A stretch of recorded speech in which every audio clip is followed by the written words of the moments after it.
Hi, it's Caroline. Today I wanted to talk about caregiving. And I know I'm almost 63 years old, so I know there are a lot of people in my age group, give or take, who find themselves in caregiving situations. Excuse me. And I've really had three pretty distinct caregiving chapters in my life. The first chapter, I was in my early 20s. I was living out of state away from where I grew up, and my mother became very ill. And my oldest sister and I'm the youngest of four, but my oldest sister and I moved back home to my parents' house to help my dad take care of my mom when she first got out of the hospital. And I'm not going to go into what all was wrong with her. It would take too long to tell that story. But she needed help with a lot of things, especially at first. She needed help with toileting and showering and just all kinds of things. And I know it was really hard on her because she was in the middle of like a midlife surge. She was working on a PhD. She had all kinds of things going on. And she suddenly found herself pretty helpless and partially paralyzed. And, so it was very difficult. And it was also difficult on her to have her children suddenly parenting her, basically. And it was a shift for us, too, to suddenly be parenting our mom. And there's also the aspect of, you're kind of grieving the parent before they're, while they're still around. She was still here, but you're kind of grieving the person they were before, and they're not better or worse. It's just different. So, it took a lot on all of our parts to learn patience and how to be loving to each other when we really wanted to blow up at each other and all of that. So that's my first chapter. My second chapter was about 10 years later. My mom passed away, and I moved back home again to help my dad.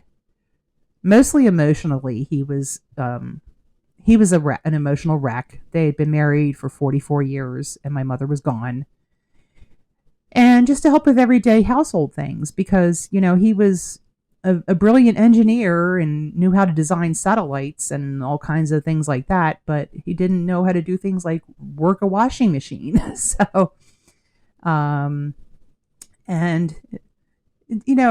my dad and I never had the best relationship, so it was challenging, but I kind of had to do what was right. And, even though my relationship with my dad was difficult, he was still my dad and I loved him. So I moved home to help and, found myself having to go through my own grieving while, holding space for his grief, which of course, grieving your parent is nothing like grieving your partner. So, so I had to make room for what was going on with him. And I guess I learned that, learned to not just think of him as my dad, but as someone, a man who's grieving his partner of decades and decades. So that was the second chapter. The third chapter is really present day with my husband. He's 74 and he's diabetic. We've been married 25 years. But really, the difficulties started about 5-6 years ago. His right big toe got infected and he had to go in the hospital, and they thought they were going to have to amputate the toe, but they ended up being able to save the toe, which is awesome. But that also required a lot of aftercare, a lot of driving him to go in the hyperbaric oxygen chamber, to the infectious disease doc, to his podiatrist appointments. And in a way, the most difficult part was taking him to the dang grocery store because, I'm one of those people, I make a list, I get in, I get out, and we're done. But he likes to go in there and wander and meander and talk to people and the whole 9 yards. So, yeah, it was kind of amusing and annoying at the same time when I had to drive him to the grocery store. Um, about 2 years ago, his left big toe got infected. Now that came on a lot quicker, and there was gangrene involved, so the left toe had to go. Unfortunately, um, of course, you don't want your spouse to, lose an appendage. At the same time, the aftercare was a lot easier, I must say, because once it's gone, it's gone. There wasn't really much to bandage or look after or wash or anything. Fast forward to present day, as we speak, my husband, he went in the hospital last week. His second left toe and the third one were both infected. And in the end, the decision was made that it would be best to amputate all the remaining toes on his left foot. Which of course is emotionally difficult. He's taken it pretty well, though, I must say. But this time around, I'm back to doing bandage changes and wound care because the surgery to, for multiple toes is a lot different than just one toe. And I won't go into the gory details of that. You're welcome.